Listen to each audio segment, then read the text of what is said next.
నిజం గెలవాలి అనే కార్యక్రమంలో భాగంగా రాష్ట్ర వ్యాప్తంగా పర్యటిస్తున్న టీడీపీ అధినేత చంద్రబాబు నాయుడు సతీమణి నారా భువనేశ్వరి నేడు కడప జిల్లా ప్రొద్దుటూరులోని పెద్దశెట్టిపల్లి గ్రామానికి వచ్చారు. ప్రొద్దుటూరు మండలం పెద్దిశెట్టిపల్లె గ్రామంలోని 1వ వార్డు మెంబర్ కూరపాటి రాధా చంద్రబాబు నాయుడును అరెస్ట్ చేసిన సమయంలో గుండెపోటుతో మృతి చెందారనే విషయం తెలుసుకున్న నారా భువనేశ్వరి నేడు కూరపాటి రాధా ఇంటికి వెళ్లి వారి కుటుంబాన్ని పరామర్శించారు. తెలుగుదేశం పార్టీకి కార్యకర్తలే అండగా ఎల్లప్పుడూ ఉంటున్నారని, కార్యకర్తలను ఎప్పటికీ తెలుగుదేశం పార్టీ విస్మరించదని నారా భువనేశ్వరి తెలిపారు. ఈ సందర్భంగా 3 లక్షల రూపాయలు కూరపాటి రాధా కుటుంబ సభ్యుల పేరు మీద బ్యాంకులో డిపాజిట్ చేసి ఆ పత్రాలను రాధా కుటుంబ సభ్యులకు భువనేశ్వరి అందజేశారు. రాష్ట్రంలో ప్రస్తుతం అరాచక పాలన కొనసాగుతుందని, తెలుగుదేశం పార్టీ కార్యకర్తలు నాయకులపై వైసీపీ నేతల దౌర్జన్యం, హత్య రాజకీయాలు ఎక్కువయ్యాయంటూ నారా భువనేశ్వరి విమర్శించారు.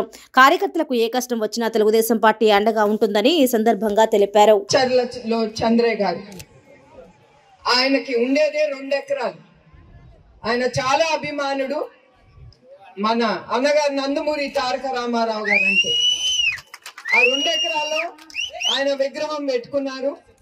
ఆయన తెలుగుదేశం పార్టీ కోసం చాలా ప్రచారం గాని ఆయన ఏమన్నా చేసేవారు పార్టీ కోసం.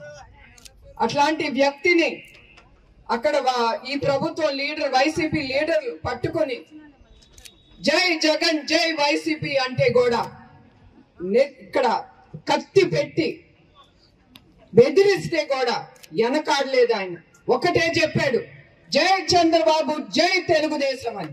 అక్కడితో ఆఖరి వరకు ఆయన ఇదే చెప్తా ఉన్నారు. అక్కడితో ఆయన చంపేశారు, కత్తితో ఆయన నరికేశారు. అది వీళ్ళు చేసే అరాచకం మన తెలుగుదేశం కార్యకర్తల మీద. మీరందరూ ఇవన్నీ గుర్తుంచుకొని మీరు చాలా ధైర్యంగా ముందుకెళ్ళాలి. ఇప్పుడు నేను ఇంత ధైర్యం చేసి నేను ముందుకు వచ్చానంటే అది మీరే కారణం. మీరుంటారు నాకు అని. అట్లానే ఈ కార్యకర్తల కోసం తప్పకుండా చంద్రబాబు నాయుడు గారు వెనకాడు.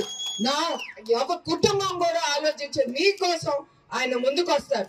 ఇప్పుడు అట్లానే మన పార్టీ కోసం మీకోసం కార్యకర్తలందరూ ముందుకొచ్చి మీ కాన్స్టిట్యున్సీలో మీరు పోరాడాలి. ఇది తప్పదు. ఈ పోరాటం మన అందరిది. మన భవిష్యత్తు కోసం, మన పార్టీ కోసం మనం ముందుకెళ్ళాలి.